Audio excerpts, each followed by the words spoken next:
Tribals, dikus and the vision of a golden age. अब इसके सवाल जवाब देखेंगे, कुछ इंपॉर्टेंट क्वेश्चंस हम ले रहे हैं, हर एक टाइप का सवाल लेंगे और कोशिश करेंगे इस चैप्टर को समझने की। ये कुछ पिक्चर्स हैं जो इस चैप्टर से रिलेटेड हैं, जो जब भी इसकी जरूरत पड़ेगी हम इसमें वापस लौटेंगे यहाँ पे। तो सवाल है पहला, the local weavers and leather workers turn to dash for supplies of kusum and palash. जो लोकल स्थानीय बुनकर थे और जो चमड़े का काम करते थे वो किन की तरफ जाते थे या किन से कुछ मांगते थे जब भी उन्हें कुसुम और पलाश की जरूरत होती थी। देखिए कुसुम और पलाश जो है ये फ्लावर्स हैं। पलासी का युद्ध याद है आपको, वही से नाम आया है, तो फ्लावर्स हैं। अच्छा, ये कलरिंग के लिए क्या काम में आते हैं? इनका जो कलर निकलता है उससे कलर होता है ये आपका एक तो कपड़ा और एक चमड़ा। तो किसकी तरफ जाते थे? इसको खोंड्स, जो खोंड है वो लाके देते थे इनको, कुसुम और पलाश, जो लोकल बुनकर और चमड़े वाला काम करते थे। The Bastar rebellion in central India broke out in. तो बस्तर रिबेलियन जो सेंट्रल इंडिया में हुआ वो कब हुआ? 1910 में। अब ये सेंट्रल इंडिया मतलब यहां की बात हो रही है, सेंट्रल प्रोविंसेस, ठीक है।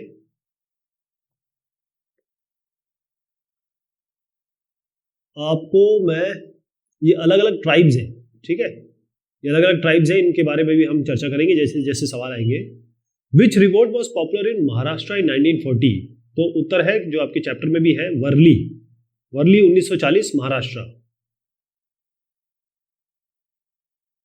The Khonds lived in. Khonds कहाँ रहते थे? उत्तर है ओडिशा। इसको ओडिशा लिखा हुआ है किताब में, लेकिन क्योंकि इसका नाम चेंज हो गया है तो आप देखिए मैं आपको ले जा रहा हूं उड़ीसा। तो ये आपका उड़ीसा हो गया, ठीक है। ये देखिए यहाँ पर खोंड्स आपको दिखेंगे, ये खोंड्स, ठीक, खोंड्स मतलब Orissa. What types of lives did the herders live? हर्डर कौन सी लाइफ जीते थे? Nomadic life. नोमैडिक का मतलब होता है एक जगह से दूसरी जगह जाना। अभी क्यों होता था पहले मैं आपको चित्र दिखाऊंगा।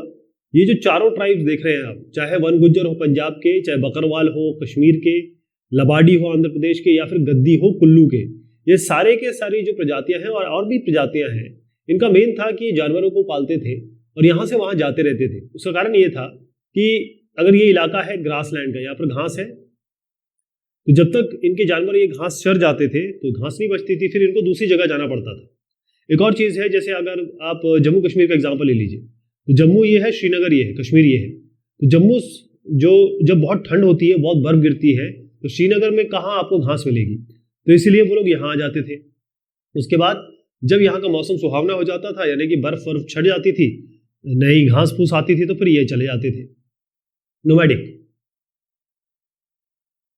Dash tribe practice settle agriculture. कौन सी ऐसी ट्राइब है जो सेटल एग्रीकल्चर करती थी? माने मतलब रुक की खेती करना, एक ही जगह पे रहना और इसी पे बार बार इस जमीन पे खेती करना, झूम खेती नहीं करती थी, यहाँ से वहां जाना और बार बार जगह चेंज करना, वो नहीं करती थी। उसका उत्तर है मुंडाज ऑफ छोटा नागपुर प्लेट्यू। मुंडाज ऑफ छोटा नगर प्लेट्यू। तो इसमें जो मुंडाज है ये ट्राइब है और इसके बहुत बड़े लीडर हुए हैं जिनका हम डिस्कशन करेंगे अभी। बिरसा मुंडा, ये बिरसा मुंडा हुआ।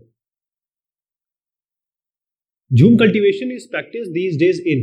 अब देखिए झूम कल्टीवेशन जो है बहुत सालों से चला आ रहा है और खास तौर पे ये ऐसी जगह पे होता है जहां पर पहाड़ी इस तरीके से हो, मतलब टेरेन इसका अनड्यूलेटेड हो, जो इसकी पारिस्थितिक स्थिति हो वैसी हो। दूसरा यह है कि यहाँ की जमीन जो हो वो ड्राई हो, सूखी जमीन हो और वाटर, पानी बहुत स्केर्स हो, बहुत कम पानी हो। तो ऐसी जगह पे झूम खेती होती है कि झूम खेती का मतलब होता है कि एक जगह आपने स्लैश एंड बर्न किया, मतलब इसको जला दिया, राख बना दिया और फिर इसको थोड़ा सा खुरच दिया मिट्टी को और जो आपके सीड्स है, बीज, उनको ऐसे ही फैला दिया, मतलब इसकी सोइंग एंड प्लोइंग नहीं की। उसके बाद ये जब एक पैदावार हो गई, उसके बाद आप दूसरी जगह चले गए, इसको आपने फैलो लैंड की तरह छोड़ दिया, मतलब इसको ये परती जमीन, ताकि ये अपनी उपजाऊपन दोबारा रिगेन कर ले। फिर आप दूसरी जगह गए, यहाँ पर फिर से यही काम किया और ये करते रहे आप। तो झूम कल्टीवेशन आज भी कहाँ होता है? इसका उत्तर है ईस्टर्न स्टेट ऑफ इंडिया। और मैं अगर आपसे कहूँ ईस्टर्न स्टेट का मतलब क्या है, तो ज़्यादा बेटर ये रहेगा कि नॉर्थ, साउथ, ईस्ट, वेस्ट। वैसे ज़्यादा बेटर तो ये नॉर्थ ईस्टर्न होता, लेकिन क्योंकि यहाँ पर हमारे पास नॉर्थ ईस्टर्न का ऑप्शन नहीं है, नॉर्थ ईस्ट स्टेट में आज भी होती है, नॉर्थ ईस्ट का ऑप्शन नहीं है, इसलिए हम ईस्ट ही ले रहे हैं। वैसे ईस्ट डायरेक्शन में ज़्यादा दिखा दूँ मैं आपको, ये जो है ना, इसकी इस इलाकों की बात हो रही है, खासतौर पे जो मैंने बताया कि जिसकी परिस्थिति जो भी मैंने बताया उस परिस्थिति का हो। और झूम खेती भी दिखा देता हूँ आपको मैं। झूम खेती इस तरीके से होती है ना, आपने जला दिया इस इलाके को और फिर उसके बाद जो राख हो गई वो ज़मीन के साथ मिलके अपना उपजाऊपन ले लेगी, मतलब उपजाऊ बेसिकली वो कंपोस्ट या खाद का काम करेगी, फिर आप यहाँ पैदा कर लीजिए, फिर इसको छोड़ दीजिए और आगे निकल जाइए। ये झूम खेती है।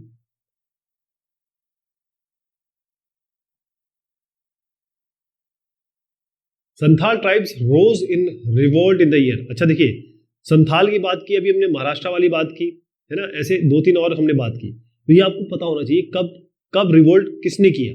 तो संथाल ने किया था 1855 में। संथाल ट्राइब्स दिखा देता हूं आपको, ये संथाल ट्राइब की महिला है, थोड़ा आइडिया लग जाएगा आपको। In many reasons forest department set up forest villages to ensure. अब देखिए हुआ ये कि बहुत सारे ऐसे, जैसी ब्रिटिशर्स आए उन्होंने जो फॉरेस्ट है इसको कहा कि ये स्टेट प्रॉपर्टी है,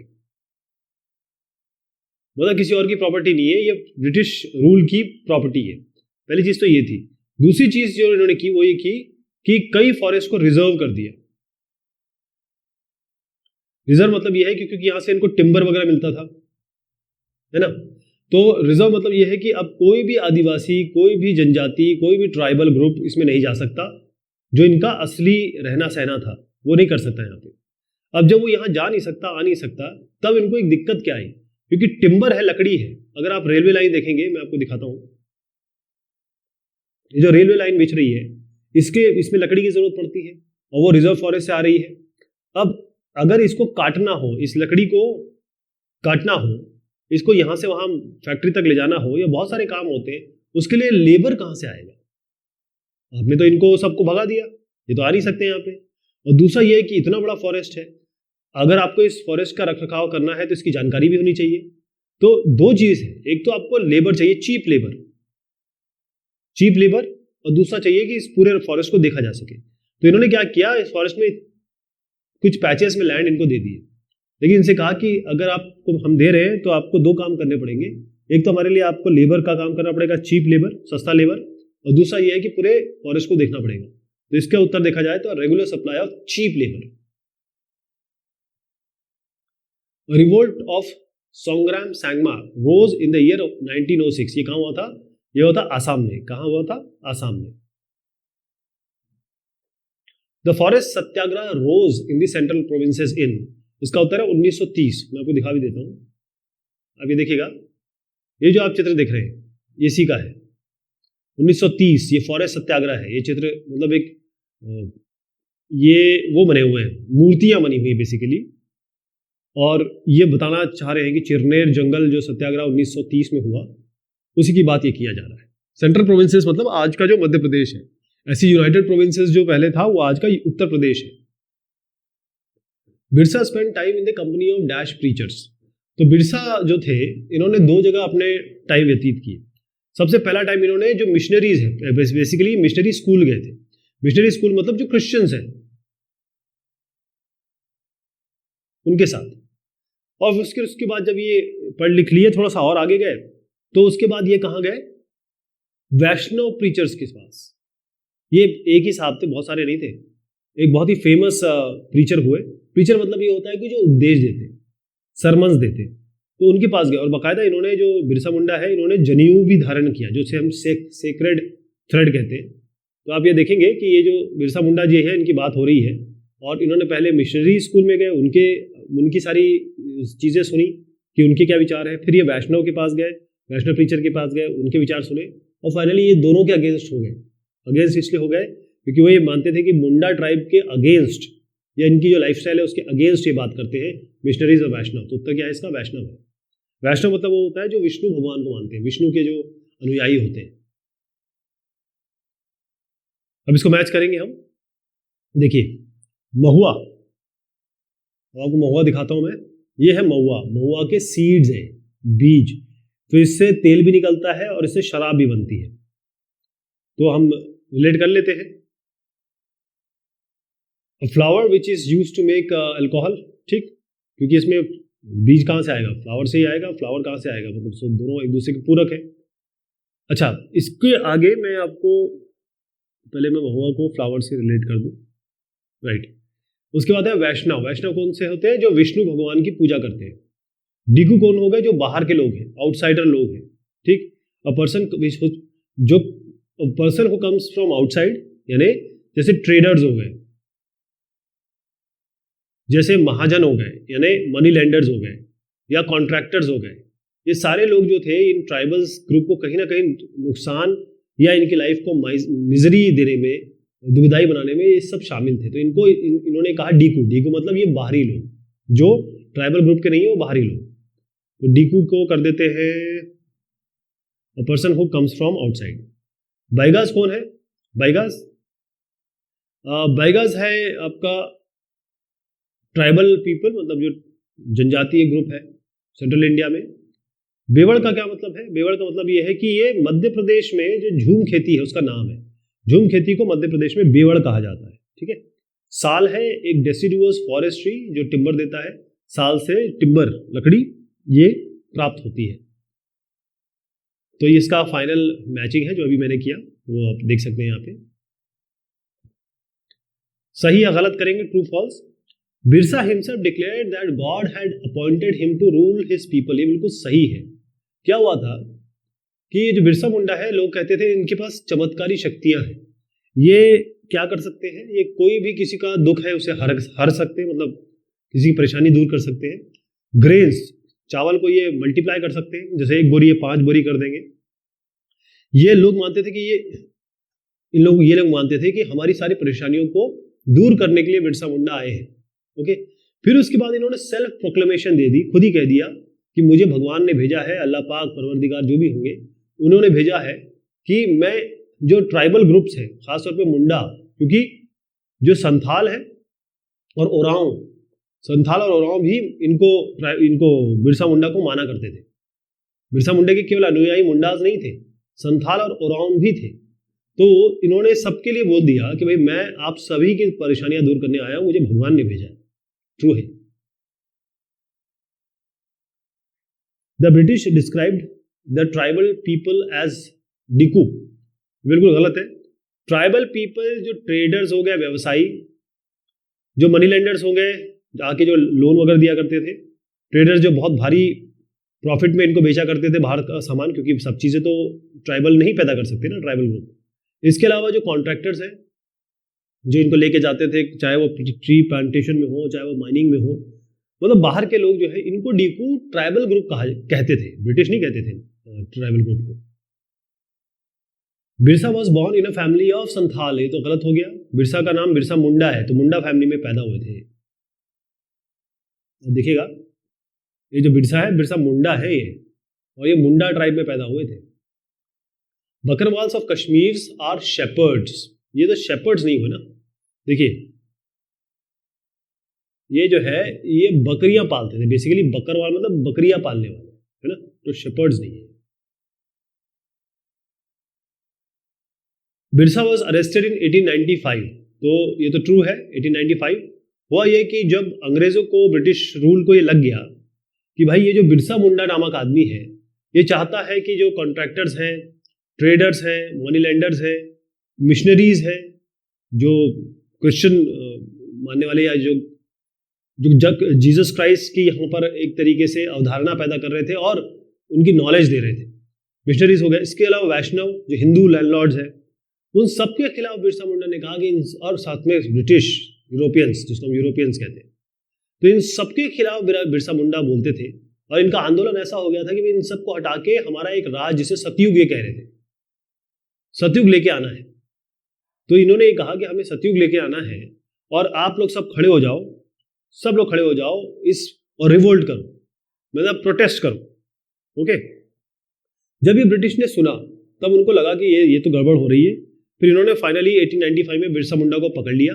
2 साल के लिए इनको कन्विक्शन किया गया, यानी कि इनको जेल भेजा गया। किसके लिए? राइटिंग के लिए, दंगा भड़काने के इल्जाम में 2 साल के लिए 1897 में फिर ये बाहर आए और फिर उसके बाद इन्होंने ये गांव-गांव गए और वहाँ पर ये कोशिश की इन्होंने कि किसी तरीके से जनता का समर्थन हासिल किया। उसके बाद बहुत सारी चीज़ें हुई। फाइनली 1900 में बिरसा मुंडा की हैजे से मृत्यु हो गई, कॉलेरा से मृत्यु हो गई। तो बिरसा डाइड इन 1900, ये मैंने आपको बता दिया। अब ये भी ट्रू, बिल्कुल सही बात है। फिर इन द ब्लैंक्स कर लेते हैं। Birsa wanted to set up a dash. क्या चाहते थे? ये चाहते थे मुंडा राज, बेसिकली सतयुग चाहते थे। ये चाहते थे कि जिस तरीके से जो मुंडा लोग हैं पहले वो तटबंध बनाते थे, यानी कि जो बैंकमेंट बनाते थे, ये स्प्रिंग्स कंट्रोल करते थे, यानी कि जो झरने हैं उनको कंट्रोल किया करते थे। ठीक है, कल्टीवेशन करते थे, एक जगह रुक के कल्टीवेशन करते थे।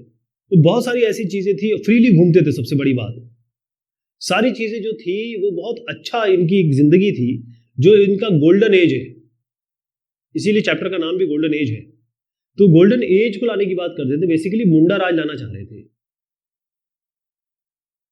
The British made effort to settle dash cultivators, jhum cultivators. इसमें क्या है कि झूम कल्टीवेटर क्या करते थे, एक जगह पे पहले स्लैश एंड बर्न करते थे, मतलब जला देते थे एक एरिया को, पैच को, वहां खेती करते थे। फिर जब इसका उपजाऊपन खत्म हो जाता था तो दूसरी जगह जाते थे, ऐसे करके जाते रहते थे। अब ब्रिटिशर्स का ये था कि भाई उनको तो राजस्व चाहिए, क्या कहिए, टैक्स चाहिए। और टैक्स कैसे लगा सकते हैं? जब कोई एक आदमी टिक के खेती करेगा तो उसकी जमीन पे वो टैक्स लगा देंगे। टैक्स लगा के उनका जो भू राजस्व है वो, बेसिकली इनको तो रेवेन्यू चाहिए था, पैसा चाहिए था ब्रिटिश राज को। अब जो इधर से उधर जा रहा है वो तो इनको पसंद नहीं थे। वो ये मानते थे कि जो संथाल और ये वाली ट्राइब है, मैं दिखाता हूँ आपको, ये गोंड्स और संथाल, ये इनको बहुत अच्छा माना करते थे कि भाई ये लोग रुक के काम कर रहे हैं, सिविलाइज्ड है। बाकियों के ये मानते थे कि बाकी लोग जो है वो बर्बर है, मतलब जंगली है या बर्बर है, ठीक है, वाइल्ड है, इस तरीके से माना करते थे। तो ये चाहते थे कि भाई झूम खेती किसी तरीके, झूम वाले जो है वो किस तरीके से सेटल हो जाए। अब दिक्कत ये है कि जैसे मैंने आपको पहले बताया कि जहां पर झूम ये खेती कर रहे हैं वहां और कोई खेती हो ही नहीं सकती, क्योंकि वाटर स्कैर्सिटी है, पानी कम है। दूसरा यहाँ पर जो सॉइल है, जमीन है, वो बड़ी ड्राई है। तो इन सब समस्याओं के चलते फिर इनको मानना पड़ा ब्रिटिश ऑफिसर्स को, या जो भी लोग थे, उन्होंने कई लोगों को नॉर्थ ईस्टर्न स्टेट में झूम खेती की अनुमति दे दी। All members of the dash were regarded as descendants of original settler। तो ये इसका नाम है क्लैन। क्लैन का मतलब होता है कुल, तो वही एक क्लैन है। माना जाता था कि ये सारे के सारे एक कुटुंब से आते हैं, मतलब एक किनशिप है इनके बीच में, किनशिप का बॉन्ड है, एक ही परिवार का बॉन्ड है इस तरीके से। और सब उधर से आ रहे हैं जो यहाँ पर पहले सेटल हुए, और सब उन्हीं के बच्चे, भाई, भतीजे, वो सब होंगे। Dash were brought from the Santhals and sold by traders at 5 times the purchase price। इसका उत्तर बताने से पहले अगर आपको मैं चित्र दिखा दूं तो आपको उत्तर समझ में आ जाएगा। ये देखिए, ये संथाल है और ये क्या लिए बैठे हैं, ये है कुकून। कुकून क्या चीज़ है? ये बेसिकली इन्होंने ले रखा है सिल्क वर्म का कुकून, यानी कि सिल्क बनाना, रेशम, रेशम के कीड़े के ऊपर जो कुकून बनता है वही रेशम पैदा करता है। तो कुकून्स जो हो गया, जैसे रेशम का कीड़ा हुआ है, ये क्या होता है कि जो शहतूत के पत्ते नॉर्मली उस पे ये चलता है ऐसे करके और उसी को खाता है। और जब ये इसकी जिंदगी पूरी हो जाती है तो ये अपने ऊपर ऐसे ककून बना लेता है, रेशे बना लेता है। तो जो रेशे होते हैं यही सिल्क बनाते हैं। तो सिल्क वर्म से सिल्क पैदा होता है। तो अगर हम बात करें हजारीबाग का जो इलाका है, वहां पर ये संथाल्स जो है ये इसकी रेयरिंग करते थे, सिल्क वर्म की, मतलब सिल्क वर्म को ये रेयर करते थे, इनको पालते थे। और जब ये सिल्क पैदा हो जाता था तब ये बेचते थे। तो बेचते थे तो जो बाहर के लोग हैं, यानी कि जो मिडिल मैन है या ट्रेडर्स हैं, वो क्या करते थे, इनसे लेते थे 1000 कुकून लेते थे मात्र 3 से 4 रुपए में। और फिर ये बुर्दवान भेजते थे इसको, और गया भेजते थे, गया भेजते थे। और जब बेचते थे तो इसको कम से कम नहीं तो 5 से 10 गुना प्राइस में, यानी अगर 3 से 4 रुपए में ले रहे हैं तो 30 से 40 रुपए में बेचते थे। तो आप सोचिए जो असली मेहनत कर रहा है उसको कितना मिल रहा है, और जो बीच में बिचौलिए हैं वो तो उनके बारे न्यारे हो रहे हैं। तो कुकून्स इसका उत्तर है। चलिए साहब, ये बात हुई इस चैप्टर की। हमने कोशिश की सारा चैप्टर हमने कवर किया, अंदाजा तो आपको लग ही गया होगा। ये इंपॉर्टेंट क्वेश्चन बन सकते हैं बस इससे। ठीक है, ओके, धन्यवाद।